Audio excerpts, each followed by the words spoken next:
கும்பராசியை எடுத்துக்கொள்வோம் சார். எங்க ராசி தான் சார் கும்பம். இதுக்கு துன்பம்னு பேர் வச்சிருக்கலாம் சார். அவ்வளவு துன்பத்தையும் மொத்தமா நாங்க சந்திச்சிட்டோம் சார். கிட்டத்தட்ட இந்த 5 வருஷமா எங்களுக்கு ரோலர் கோஸ்டர் தான் சார். எவ்வளவு தோல்வி, எவ்வளவு பிரச்சனைகள், எவ்வளவு அவமானங்கள். அவமானம் அப்படின்னா எவ்வளவோ படிச்சிருந்தாலும் எவ்வளவோ அனுபவம் இருந்தாலும் அந்த ஒரு சின்ன விஷயத்துக்காக ஒருத்தட்ட போய் தலை குனிஞ்சு நம்ம நின்று ஹெல்ப் பண்ணுங்க தம்பி, ஹெல்ப் பண்ணுங்க சிஸ்டர்னு நம்ம கேட்கறது ரொம்பவும் சங்கடத்தை ஏற்படுத்தி கொடுத்தது. இப்போ இந்த ராசியில வந்த ராகு அப்படிங்கிறது என்ன பண்ணும் அப்படின்னா, இவர்களை ரொம்பவும் வேகமாக செயல்பட சொல்லும். ஆனா இவர்களுக்கு வேகமா செயல்படும் பொழுது நமக்கு ஒரு வெற்றி வருமா, இல்லை திரும்பவும் பேக் டு 0 இல்லை மைனஸா அப்படிங்கிறது தான் இவர்களுடைய கொஸ்டின்.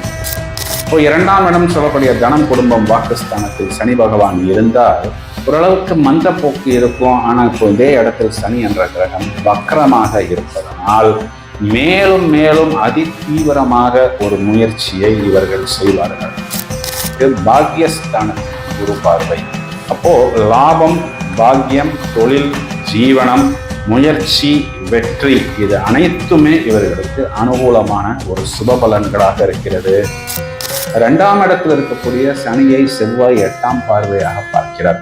பல்லு சம்பந்தப்பட்ட விஷயத்துல சின்ன சின்ன ப்ராப்ளம் ஒருவேளை வந்தால் தொடக்கத்திலேயே நாம் அதனை கவனித்து விட வேண்டும். நாள்பட டிலே பண்ணினோம் அப்படின்னா இந்த பிரச்சனை ஒரு பெரிய பிரச்சனையாக மாறிவிடும்.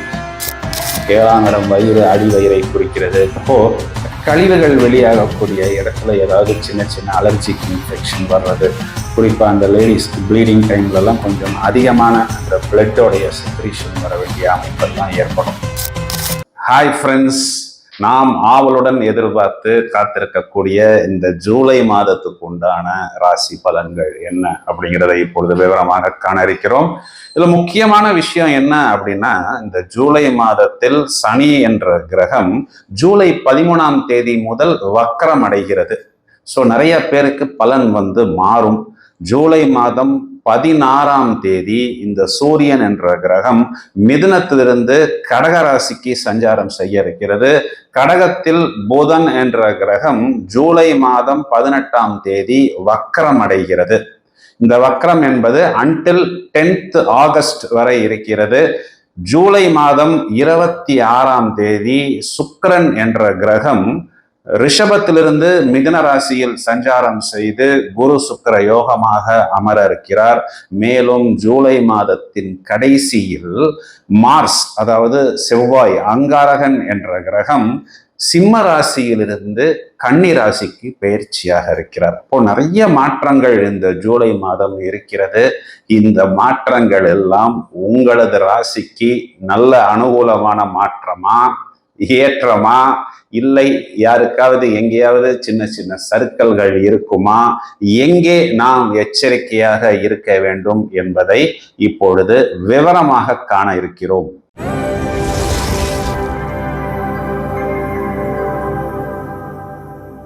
கும்பராசியை எடுத்துக்கொள்வோம் சார். எங்க ராசி தான் சார் கும்பம். இதுக்கு துன்பம்னு பேர் வச்சிருக்கலாம் சார். அவ்வளவு துன்பத்தையும் மொத்தமா நாங்க சந்திச்சிட்டோம் சார். கிட்டத்தட்ட இந்த 5 வருஷமா எங்களுக்கு ரோலர் கோஸ்டர் தான் சார். எவ்வளவு தோல்வி, எவ்வளவு பிரச்சனைகள், எவ்வளவு அவமானங்கள். அவமானம் அப்படின்னா அதாவது எவ்வளவோ படிச்சிருந்தாலும் எவ்வளவோ அனுபவம் இருந்தாலும் அந்த ஒரு சின்ன விஷயத்துக்காக ஒருத்தர்கிட்ட போய் தலை குனிஞ்சு நம்ம நின்று ஹெல்ப் பண்ணுங்க தம்பி, ஹெல்ப் பண்ணுங்க சிஸ்டர்னு நம்ம கேட்கறது ரொம்பவும் சங்கடத்தை ஏற்படுத்தி கொடுத்தது. ஆனா அந்த ஹெல்ப்பை கூட நம்ம நமக்காக கேட்க முடியல, நம்ம கூட இருக்கிற நபர்களுக்காக. அட்லீஸ்ட் அதன் மூலமா நமக்கு ஏதாவது ஒரு மேன்மை கிடைக்குமா அப்படிங்கிற அளவுல நம்ம நிறைய பிரச்சனைகளை பார்த்தாச்சு. பணம் அப்படிங்கிறது சுத்தமா இல்லை. யாருக்காவது ஃபோன் பண்ணினா அவங்க ஃபோனே எடுக்க மாட்டாங்க. ஏன்னா நம்ம கடன் தான் கேட்குறோம் அப்படிங்கிறத அவங்க நினச்சிக்கிட்டு இருக்கிறாங்க. நிறைய தேவையில்லாத ப்ரொமோஷன்ஸு, டிரான்ஸ்ஃபரு, இதை நம்பி நம்ம ஸ்கூலை மாற்றியாச்சு குழந்தைகளுக்கு. ஆனால் இப்போ நம்ம டெய்லி அவ்வளோ தூரம் போயிட்டு வர வேண்டியது, வீட்டுக்கு வரும்பொழுதே சுத்தமாக எனர்ஜி இல்லாத அளவுக்கு ஒரு டென்ஷன்ஸை இந்த 5 வருஷமா மகர ராசிக்கார், இந்த 5 வருஷமா கும்பராசிக்காரர்கள் அனுபவித்து முடித்து விட்டார்கள். இப்போ இந்த ராசியில வந்த ராகு அப்படிங்கிறது என்ன பண்ணும் அப்படின்னா, இவர்களை ரொம்பவும் வேகமாக வேகமாக செயல்பட சொல்லும். ஆனா இவர்களுக்கு வேகமா செயல்படும் பொழுது நமக்கு ஒரு வெற்றி வருமா, இல்ல திரும்பவும் பேக் டு ஜீரோ, இல்ல மைனஸா அப்படிங்கிறது தான் இவர்களுடைய கொஸ்டின். இப்போ இந்த பிரபஞ்சம் இவர்களுக்கு கொடுக்கக்கூடிய ஒரு நல்ல வாய்ப்பு என்னன்னா, இந்த சுக்கிரன் என்ற கிரகம் இவர்களுக்கு 4ஆம் வீடுன்னு சொல்லக்கூடிய சுகஸ்தானத்தில் ஆட்சி. இதைத்தான் பஞ்சமகா புருஷ யோகங்கள்ல சுபயோகமா, அமலா யோகமா, லக்ஷ்மி யோகமா சொல்லப்படுவது. அப்போ இவர்களுக்கு சுகஸ்தானம் வலுப்பெறுகிறது அப்படிங்கிறது மட்டும் மேலோட்டமா இல்லாமல், இங்கு கும்பத்தை பொறுத்தவரை பாக்யாதிபதி சுக்கிரன் சுகஸ்தானத்தில் ஆட்சி பெற்று 10ஆம் இடம் அப்படின்னு சொல்லக்கூடிய ஜீவனத்தை, தொழில் ஸ்தானத்தை பார்க்கிறது. 9ஆம் அதிபதி 10ஆம் வீட்டுக்கு தொடர்பு கொண்டாலே அதுக்கு பேரு தர்ம கர்மாதிபதி யோகம். தர்ம கர்மாதிபதி யோகம்னா ஒரு 10 பேருக்கு சம்பளம் கொடுக்கறது. சார் எனக்கே சம்பளம் வரலையே சார், நான்லாம் எங்கேருந்து சார் 10 பேருக்கு சம்பளம் கொடுப்பேன்? அட்லீஸ்ட் நமக்கு கீழேயாவது ஒரு 5 பேர் 6 பேர் நமக்கு கீழ் வேலை செய்வது. சார் நீங்க சொல்ற மாதிரி எனக்கு கீழ் வேலை செய்யணும்னா நான் ஒரு பெரிய கட்டிடத்துல மேல போய் பெயிண்ட் அடிச்சுட்டு இருந்தேன்னா எனக்கு கீழே 10 பேர் வேலை செய்வாங்க சார், அதுதான் சார் நடக்கும் அப்படிங்கிற மாதிரி எல்லாம் இல்லாமல், கண்டிப்பாக உங்களது தொழில் சம்பந்தப்பட்ட விஷயத்தில் நீங்க கொஞ்சம் நபர்களுக்கு வேலை கொடுக்கக்கூடிய அமைப்பு என்பது வரும். ஏன் அப்படின்னா ராசிக்கு குரு பார்வை.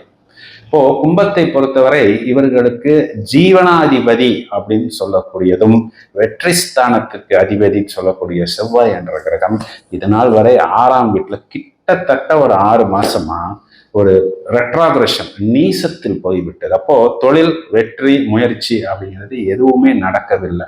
அதனால டோட்டலா சுருண்டு போன நபர்களுக்கு இப்போ செவ்வாய் அப்படிங்கிறவர் 7ஆம் இடத்துல அமர்ந்து ராசியில இருக்கக்கூடிய ராகுவை 7ஆம் பார்வையாக பார்க்கிறார். இப்ப ராசியில ராகு இருக்கும் பொழுது கரடு முரடா வேக வேகமா யோசிக்காம எங்கெல்லாம் வாய்ப்பு வருதோ அங்கெல்லாம் நாம் கதவை தட்டுவதற்கு தயாராகி விடுவோம். ஆனால் இந்த ராசியில் இருக்கக்கூடிய ராகு சில நேரத்தில் பிளஸும் சில நேரத்தில் மைனஸும் கொடுப்பார். இப்போ இந்த ராகு அப்படிங்கிற கிரகம் குருவின் பார்வையில் அமர்ந்து விட்டதனால் கண்டிப்பாக பாசிட்டிவான பலன்களை மட்டும்தான் கொடுக்க வேண்டும் அப்படிங்கிற ஒரு அமைப்பில் விழுகிறார். 6ஆம் இடம் அப்படிங்கிறது 10ஆம் இடத்துக்கு 9ஆம் இடமாகவும் 9ஆம் இடத்துக்கு 10ஆம் இடமாகவும் வருவதனால் நமது உத்தியோகத்தில், நமது வேலையில் இங்கு புதன் என்ற கிரகம் வக்கரமடைந்து கிட்டத்தட்ட ஒரு 50 நாள் கேம்ப் பிரதர். அதனால நிறைய புத்திசாலித்தனத்தை, விவேகத்தை, புது புது தொழில்நுட்பத்தை, புது யுக்திகளை, நோவல் டெக்னாலஜியை நமது உத்தியோகத்தில் கடைபிடித்து ஒரு ப்ரொமோஷன், இன்கிரிமெண்ட், ஒரு வேலை மாற்றமா இருந்தால் கூட அதன் மூலம் நல்ல லாபத்தை ஈட்டக்கூடிய அமைப்பாக இந்த புதன் என்ற கிரகம் இவர்களுக்கு எடுத்து கொடுப்பதற்கு தயாராக இருக்கிறது. இப்போ 2ஆம் இடம் சொல்லக்கூடிய தனம், குடும்பம், வாக்குஸ்தானத்தில் சனி பகவான் இருந்தால் ஓரளவுக்கு மந்த போக்கு இருக்கும். ஆனா இப்போ இதே இடத்தில் சனி என்ற கிரகம் வக்கரமாக இருப்பதனால் மேலும் மேலும் அதி தீவிரமாக ஒரு முயற்சியை இவர்கள் செய்வார்கள். அந்த முயற்சியை செய்வதற்கு இவர்களுக்கு தேவை என்னன்னா, முதல் பால்ல ஒரு 6 அடிக்கணும். அதை அடிச்சுட்டாங்கன்னா இவங்களுக்கு அந்த கான்பிடன்ஸ் என்பது கண்டிப்பாக வரும். இவர்களுக்கு லாபஸ்தானத்துக்கு குரு பார்வை, அதுவும் இல்லாம இவர்களுக்கு பாக்யஸ்தானத்துக்கு குரு பார்வை. அப்போ லாபம், பாக்கியம், தொழில், ஜீவனம், முயற்சி, வெற்றி இது அனைத்துமே இவர்களுக்கு அனுகூலமான ஒரு சுப பலன்களாக இருக்கிறது. கும்பராசியில் துன்பம் அப்படிங்கிறது போய் இன்பம் அப்படிங்கிறது வரக்கூடிய அமைப்பாக இருக்கு. ஸோ தேடி பார்த்தோம்னா நிறைய ப்ளஸ் பாயிண்ட் கும்பத்துக்கு கிடைக்குது. சார் எல்லாமே ப்ளஸ்ஸாகவே சொன்னா எப்படி சார், ஏதாவது ஒரு 1-2 மைனஸ் பாயிண்ட் பார்த்து சொல்லுங்க சார் அப்படின்னு சொன்னா, ராசிக்கு 7ஆம் இடத்தில் செவ்வாய் கேது அப்படிங்கிற ஒரு கிரகத்தின் இணைவு இருக்கு. 7ஆம் இடம்ங்கிறது கலத்திரஸ்தானம். இப்போ இதனால் கணவன் மனைவிக்குள் சின்ன சின்ன கருத்து வேறுபாடு. சார் அதெல்லாம் எப்பொழுதுமே இருக்கு சார், புதுசாலாம் ஒன்றும் இல்லை சார், இன்னும் கொஞ்சம் ஜாஸ்தியாக இருக்கும். இப்போ நம்ம என்ன பண்ணணும்னா, நம்மளை இரிட்டேட் பண்ற மாதிரி, நம்மளை டென்ஷன் படுத்துற மாதிரி ஏதாவது ஒரு வார்த்தையை பேசி விடுவார்கள். அதாவது வர்ற ஃப்ரெண்ட்ஸாக இருக்கலாம், இல்லை கெஸ்டாக இருக்கலாம், இல்லை ரிலேஷன்ஸாக இருக்கலாம். அப்படி லேசா ஒரு தீக்குச்சியை பற்ற வச்சு உள்ள போட்டு விட்டு அவங்க வேலை முடிஞ்சிருச்சுன்னு கிளம்பிடுவாங்க. அதுக்கப்புறம் இங்க பத்திக்கிட்டு எரியறது கிட்டத்தட்ட ரொம்ப நாளைக்கு நம்ம தானே சமாளிக்க வேண்டியிருக்கும். அந்த நேரத்துல எதுவும் வார்த்தைகளை கொடுக்காமல் அமைதியா நான் வந்து இப்போ மௌன விரதத்துல இருக்கிறேன், அப்புறம் பேசுறேன் அப்படின்னு சொல்லிக்கிட்டோம்னா எளிதாக நாம் இந்த விஷயத்தை கடந்து விடலாம். 2ஆம் இடத்தில் இருக்கக்கூடிய சனியை செவ்வாய் 8ஆம் பார்வையாக பார்க்கிறார். பல்லு சம்பந்தப்பட்ட விஷயத்துல சின்ன சின்ன ப்ராப்ளம் ஒருவேளை வந்தால் தொடக்கத்திலேயே நாம் அதனை கவனித்து விட வேண்டும். நாள்பட டிலே பண்ணினோம் அப்படின்னா இந்த பிரச்சனை ஒரு பெரிய பிரச்சனையாக மாறிவிடும். 7ஆம் இடம் வயிறு, அடி வயிறை குறிக்கிறது. அப்போ இந்த கழிவுகள் வெளியாகக்கூடிய இடத்துல ஏதாவது சின்ன சின்ன அலர்ஜிக் இன்ஃபெக்ஷன் வர்றது, குறிப்பா அந்த லேடிஸ்க்கு ப்ளீடிங் டைம்ல எல்லாம் கொஞ்சம் அதிகமான அந்த பிளட்டோடைய செக்ரீஷன் வர வேண்டிய அமைப்பெல்லாம் ஏற்படும். அதுக்கு பாதுகாப்பா என்னென்ன இயற்கை வைத்தியங்களோ இல்லை மினிமமான ட்ரீட்மெண்ட் எடுக்கணுமோ அதனை எடுத்துக்கொள்வது என்பது இவர்களுக்கு புத்திசாலித்தனம்.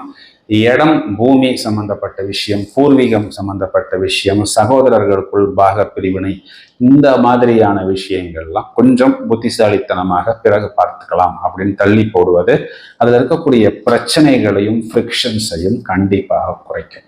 இவர்களுக்கு பரிகாரம் அப்படின்னு எடுத்துக்கிட்டோம்னா 7ஆம் இடத்தில் இருக்கக்கூடிய இந்த செவ்வாய் என்ற கிரகத்துக்கு செவ்வாய்க்கிழமைகளில் தொடர்ச்சியாக முருகர் வழிபாடு செய்வதும், செவ்வாய் சனி பார்வைக்கு இவர்கள் குறிப்பாக சனிக்கிழமைகளில் நரசிம்மர், ஆஞ்சநேயர் வழிபாடு செய்வதும் மேலும் மேலும் மேன்மையையும் அபிவிருத்தியையும் ஏற்படுத்தி கொடுக்கும். தொடர்ந்து இணைப்பில் இருங்கள். வாழ்த்துக்கள். நன்றி.